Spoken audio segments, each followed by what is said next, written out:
Boa parte das cidades em todo o mundo nascem de um planejamento e vão se expandindo e crescendo através dos séculos. Algumas aparecem no mapa sem qualquer organização e acabam se tornando importantes centros urbanos, com pessoas de todos os tipos, que fazem todo tipo de coisa e se metem até nos lugares mais perigosos. Chicago foi uma dessas cidades não planejadas que tinha uma vida noturna que dava muito o que falar, onde as noitadas eram épicas. Mas o final da década de 20 marcou o fim de uma era de farras, porque a fabricação, transporte e venda de bebidas alcoólicas para consumo foram banidas em todos os Estados Unidos. Foi aí que o mercado negro de bebidas alcoólicas passou a ser um negócio muito valioso para quem já estava acostumado a quebrar as leis, contrabandeando todo tipo de coisa e fugindo da polícia. A rivalidade e a ganância dos gangsters e mafiosos começaram a assustar os civis, porque muitas vezes os inimigos eram torturados, mortos e exibidos publicamente. A provocação explícita e os tiroteios em massa da máfia criminosa fez todo um país entrar em pânico. Eles escolhiam matar para resolver os seus negócios.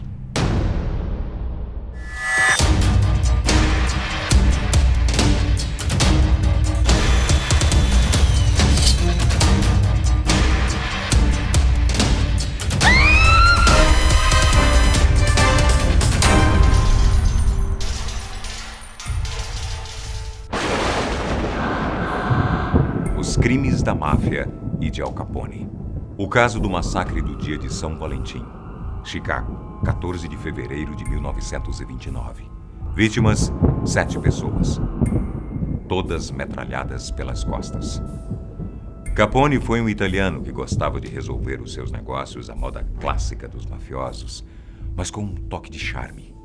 Seu sorriso e suas palavras gentis vinham sempre acompanhadas da arma que ele levava para onde ia. Medindo pouco mais de 1,70 m, pesando mais de 100 quilos e sempre muito bem vestido, Al Capone tinha uma aparência bastante intimidadora e era o todo-poderoso que comandava as gangues do sul de Chicago. O temperamento explosivo e violento fez dele um dos gangsters mais lendários, sendo considerado por muitos um psicopata. O plano dele era se tornar o maior distribuidor de bebida ilegal da cidade e continuou insatisfeito mesmo quando estava lucrando cerca de 60 milhões de dólares com o contrabando. Ele queria mais porque não bastava ter o controle de apenas metade de Chicago. Era tudo ou nada. George Bugs Moran foi o inimigo número 1 do grande mafioso Al Capone. Os dois se enfrentaram matando seus comparsas e disputando o controle da rede criminosa da cidade. A história sangrenta do massacre do dia de São Valentim é lembrada por muitos até hoje. E é a prova de como os mafiosos agiam com sede de vingança, cegos de ódio, querendo a vida de seus rivais a qualquer preço. Tão corpulento e agressivo e cruelmente instável quanto Capone, George Moran comandava todo o esquema criminoso ao norte de Chicago. E depois da morte de 2 importantes capangas da Unione Siciliana, a famosa máfia criminosa e assassina de Al Capone, o chefão do crime ao sul da cidade começou a planejar friamente o assassinato de George. O grande rival de Al Capone estava jurado de morte. Mas eles cometeram um erro que custou a maior vingança da Unione Siciliana e fez a polícia acusar o famoso mafioso de envolvimento no crime. O massacre do dia de São Valentim deixou a população de Chicago em estado de choque com tamanha brutalidade e com certeza foi um dos eventos mais marcantes da época. Não havia dúvidas de que o assassinato foi premeditado. Na manhã do dia 14 de fevereiro de 1929, 7 capangas da gangue de Capone ficaram de tocaia em uma garagem onde o bando de George costumava fazer negócios ilegais. A gangue de Al Capone havia tramado um falso esquema para atrair George Moran até essa garagem. Os gangsters que comandavam o norte de Chicago foram até o local para fazer a entrega de um lote de bebida ilegal. Os comparsas de George chegaram antes dele à tal garagem, e entre eles estavam Albert Einschenk. Se colocarmos uma fotografia de Albert e George, uma ao lado da outra, podemos notar a semelhança nos tipos físicos dos dois, e isso fez com que o bando de Capone pensasse que Albert era George, quando na verdade o cara ainda não havia chegado ao local. Disfarçados de oficiais da polícia, os homens de Capone abordaram os capangas de George e os comparsas que estavam disfarçados de compradores de bebida ilegal. Mais que depressa, os dois homens que pareciam só estar ali para negociar acompanharam os falsos policiais e sacaram os revólveres e metralhadoras. Deram a ordem para que o bando de George se alinhasse em frente para uma parede no interior da garagem, e então abriram fogo contra aqueles homens. Quando a polícia chegou, havia sangue para todos os lados.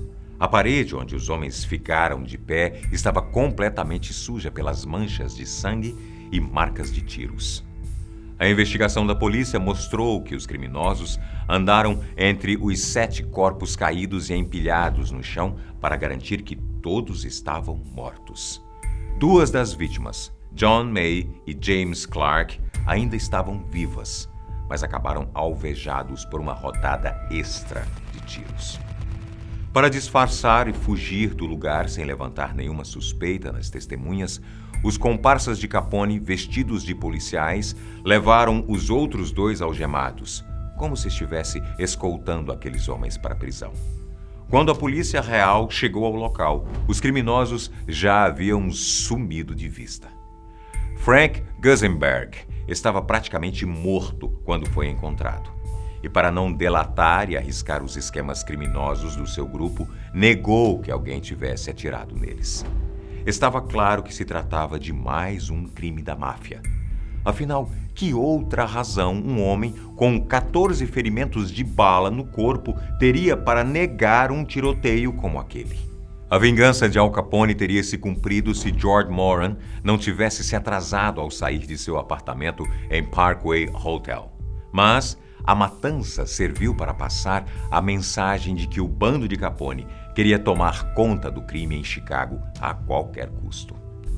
Existe uma outra versão da história em que Moran foi até o local junto de seus companheiros, mas quando viu o carro de polícia que os outros bandidos estavam usando como disfarce, recuou e deixou que os seus subalternos resolvessem aquela negociação. Mesmo que a fuga de Moran tenha suas divergências, foi ele quem, de fato, colocou a polícia na cola de Al Capone, dizendo que somente um criminoso como ele poderia ser o mandante de um massacre sangrento.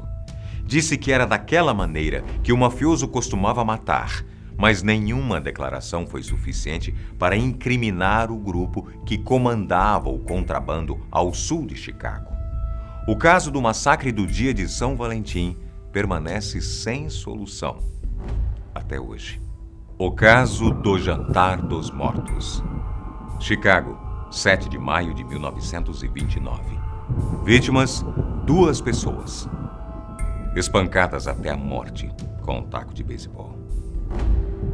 O segundo caso do nosso vídeo de hoje não foi escolhido por acaso, simplesmente por envolver o grande mafioso Al Capone e 2 dos comparsas que participaram do massacre do dia de São Valentim. Alberto Anselmi e Giovanni Scalise começaram a se gabar depois do massacre, dizendo que eram os homens mais poderosos e perigosos de Chicago, que eram capazes de matar sem pudor e fugir da polícia sem deixar nenhum vestígio.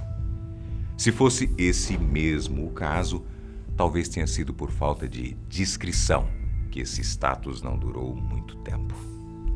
Não era como se fossem os membros exemplares da máfia de Al Capone, porque, vez ou outra, Anselmi e Scalise eram encontrados tramando e conspirando contra seus superiores e outros criminosos.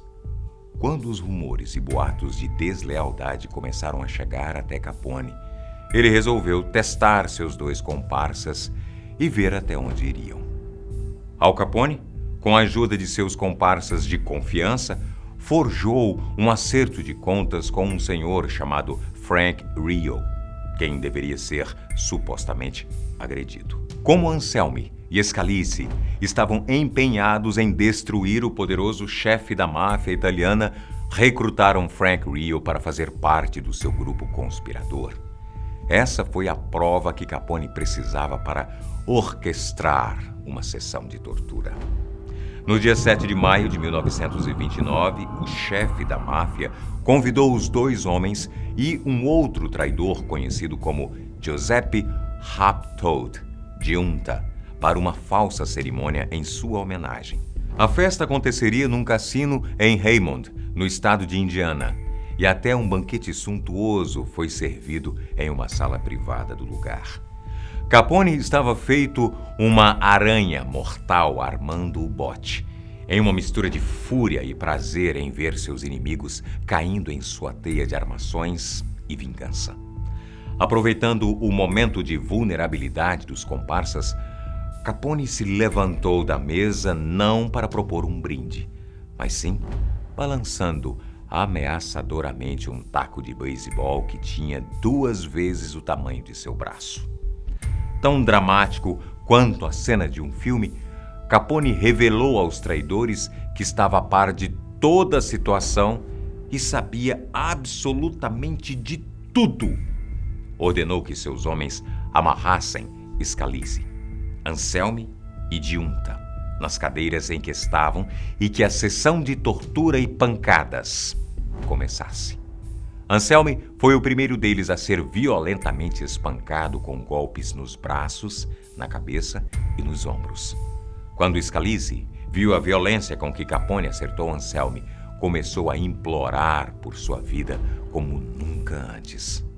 Isso parece ter deixado Al Capone ainda mais enfurecido, dando golpes cada vez mais fortes nos seus adversários.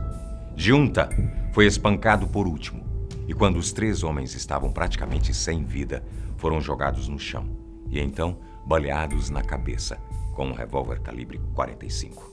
Os corpos deles foram jogados em um terreno vazio de Raymond, e quando chegaram ao necrotério, os legistas disseram que nunca haviam recebido corpos tão ruins. Cada osso do corpo e da face dos homens estava quebrado por causa dos traumas. No próximo vídeo, vamos contar mais casos e histórias como essas. E não se esqueça, os psicopatas podem estar em qualquer lugar, no seu trabalho, na sua vizinhança, na sua casa, aí, ao seu lado. Até o próximo vídeo.